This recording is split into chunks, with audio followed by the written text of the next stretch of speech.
Welcome to the world's first straight talk Solarcast. This is your go-to podcast for answers about solar. Brought to you by Solar Harmonics in Northern California, who invite their customers to own their energy by purchasing a solar panel system for their home, business, or farm. Each episode, we discuss questions facing people making the decision to go solar. The solutions to your questions are given to you straight by one of the leading experts in the solar industry, Jamie Duran, president of Solar Harmonics. Feel free to search our library for answers to questions that you're facing when considering solar.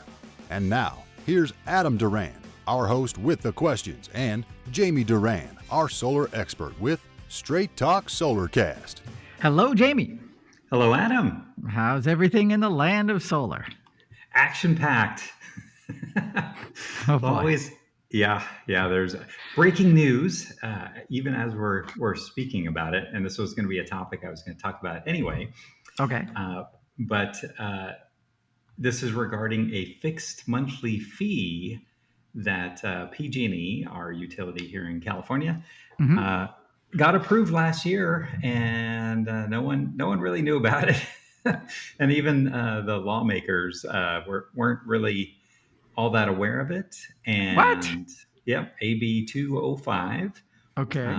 And it allows the CPUC to establish a fixed monthly charge dependent on a household income. And it just Whoa, they passed it. It passed. Yes. So. Whoa. So tell me what you know about it, Adam. Just what you just said right now. I remember last year, or maybe the year before, you were warning that this was being considered, and I was like, how could that be so? Because they're not the IRS, so how would they know how much money we make? So I do remember talking about it, and what I read about it was everyone's going to start at the maximum, which I think is that makes sense. $92 a month.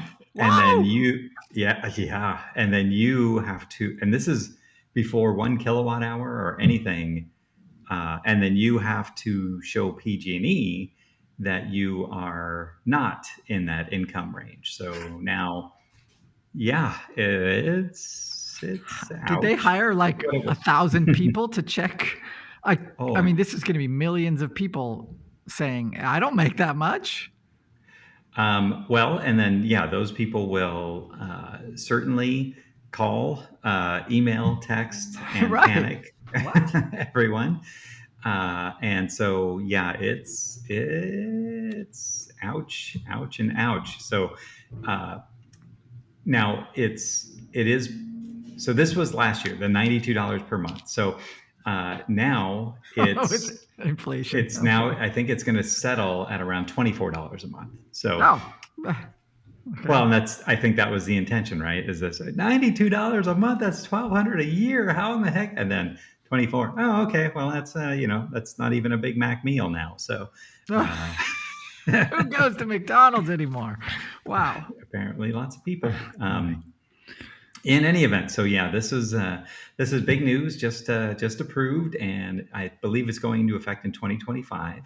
Okay. And it's going to, they think it's going to incentivize electrification. So it says it's going to make power use cheaper. Not seeing that, but it's going to somehow motivate Californians to invest in heat pumps and hot water heat pumps and electric vehicles, and reduce the state's reliance on polluting fossil fuels. So not quite sure how that tracks between the two, just a fixed charge just for being a PG&E customer. And then now I'm motivated to get a heat pump or an electric car or something like that. How does that motivate me? Huh? I don't know. I don't understand, but it is pretty crazy. And as you say it almost every week, there's something new every ding dong week in the world of solar. And those of you listening who are not in PG&E territory, keep in mind that all the other states, all the other utility companies look at California and say, oh, well, if they can get it passed there, why can't we do it here? And PG&E earnings are way up, and their CEO just gave herself a nice big massive increase. So that's pretty brutal for Californians, and yeah, it's going to hit people hard. Uh, Solar will not affect this fixed charge, so you can add all the solar you want. I mean, I guess if you have a tremendous amount and it's the PG&E true-up bill is after after the reduction from wholesale or from retail to wholesale rates. I imagine that, but you'd have to put a lot on there. So yeah, and then just like I just mentioned, Sacramento Municipal Utility District, SMUD as it's called here in California, is going to use the exact same fixed charge. So it's already happening with other utilities that are not PG&E. So. And is this in response to solar or just because they need more money? Well, the wildfires, and they'll always point to that. They'll always point to we need to update our equipment. They'll always point to tree trimming. They'll always, they always have expenses for sure. So, and everything has gone up, and it's probably not out of the realm of possibility that PG&E rates would be increasing, but it is very interesting because normally the PG&E has left that fixed charge alone and just increased rates. But now they've increased rates in January alone by 20%, just the electricity rates. Whoa. And so now with this fixed rate increase going to $24, then it's going to be not going to be all that fun. And I was just talking to a woman today who she has had solar for 20 years. And I'm not sure if you're aware or if our listeners are aware, the net energy metering is not a forever program. So they've had lots of different versions. So the initial one, net energy metering 1.0, they last for 20 years. And then anyone who's on there, they migrate to the new plan, which is NEM 2.0. And then after 20 years, when that runs out, they migrate them to the NEM 3.0. This woman was not pleased to hear this information because she's had solar for 20 years and she has now been automatically migrated, first one I've heard of, to the NEM 3.0. And they changed her rate plan from the tiered level of electricity usage to the new time of use method. And she's not pleased on either. Me being solar man. It's your fault, Jamie. Yeah, I know. I have no control or anything like that. But yeah, it's and so now she's like, I've already gotten 2 bills, and before I had no electricity charges with my. I think she said she had 8 panels. So I was going to say very 5 panels up there. Very low electricity usage, and now now her bill is $22 a month, and she's not going to be happy about this. So soon it'll double next year. Soon it's going to double, and I was like, hey, believe it or not, I do not control PG&E or the rate plans and she just said she did call PG&E and they basically just said, nothing you can do. So, yeah. And well, can't she move to another utility provider? Oh, right. Not a lot of choice in California for sure. It's good to be a monopoly where you can just increase rates and people, they used to be able to go solar, but now you've kind of changed the rules on that. And now I think it's just going to be lumping it, or you could try and move to another state. But, we're seeing California did increase in population, even though lots of people were moving out or said they were going to move out. But population increase. So I think they're kind of saying, good luck, good riddance. And we'll see you next time, I guess. Question. Yes, sir. So if I'm on the CARE program, is this going to affect me as well? No. So CARE is different. The CARE program, for people who don't know, that's the kind of low income. So you can apply for that, but your household income cannot be more than $43,000 a year. And that's, I think, like a family of 5. So if you have one person on minimum wage in California, and it's a family of 5, that's the $43,000. So I don't know how, maybe they have a black market income. I don't know how anyone can live on 43,000 in California. Even rent is ridiculous. So I don't know. It's going to be goofy, very goofy. So, Wow. Very exciting. So when we get this bill, we're supposed to, the 24 is going to be the high, or no, the start. And then we can petition. That'll be the high. Yeah, everyone will start at 24. Right. I'm sorry, I misspoke. It's a 49,720 for a family of 3 for the care program. So okay, that's still pretty, and they have to pay the $12 a month. So okay, so it will the high will be 24, and everyone will start with that January 1st, 2025. Yep, and they have not said that's the limit. That's not like they're saying, okay, and it's going to be $24 for the next 5 years. Oh, no way. Could be just get ready for that. That's pretty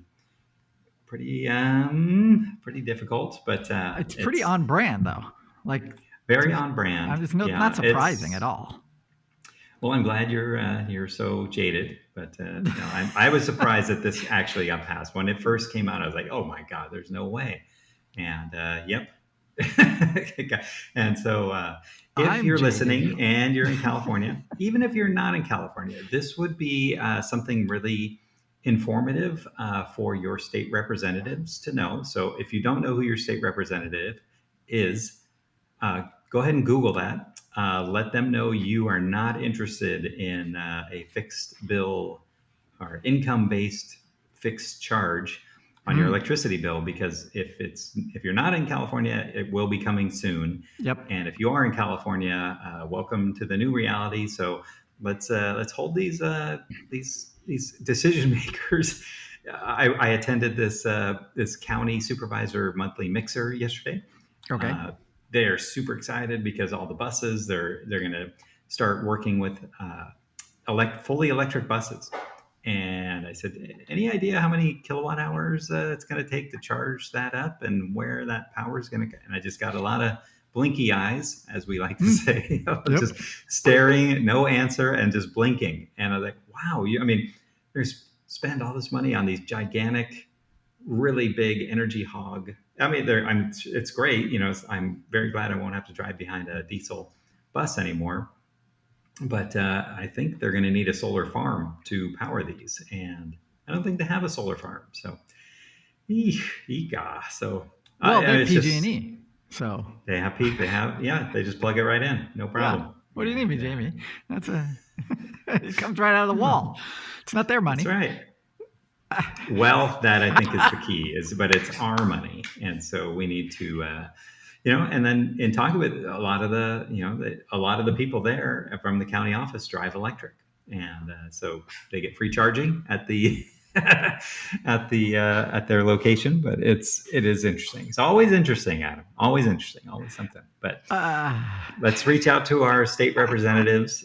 If they don't know what you're talking about, send them this podcast. And, I did get quite a few people from the county office saying that they were going to subscribe. So if you're listening, hello, and thanks for subscribing. And thanks you to everyone else who has listened, subscribed, and sent us feedback about the podcast. Almost all of it's been very, very positive. So I think we're still making a difference out there, Adam. So very good job. Excellent. Good news. Yep. All right. That's it. We are going to wrap it up for this week. Thank you very much for taking another 10, 15 minutes out of your day to learn about the exciting world of solar. And if you have a question for Jamie for an upcoming episode, you can go to our Facebook page, Straight Talk Solarcast, send us a message through there. And if you'd like to listen or check out a library of our past episodes, you can go to solarharmonics.com, click on the podcast link at the top of the page, and you'll be able to listen to episodes stretching back years and years and years. So finally, if you have a friend considering going solar, this would be an excellent podcast to refer to them, because they will save thousands upon thousands of dollars over the life of their system, because they will become better educated about one of the biggest purchases potentially in their lives. So until next time, everyone. See you. That's all for now. Thank you for listening to this episode of Straight Talk Solarcast with solar expert Jamie Duran. Join us each week for more answers to your solar questions. Speaking of questions, got some? Email us at solarcast@solarharmonics.com and we'll be sure to give you an answer in an upcoming episode. This episode of Straight Talk Solarcast is brought to you by Solar Harmonics, the leading solar energy developer in Northern California, who invite you to own your energy. Visit them on the web at www.solarharmonics.com.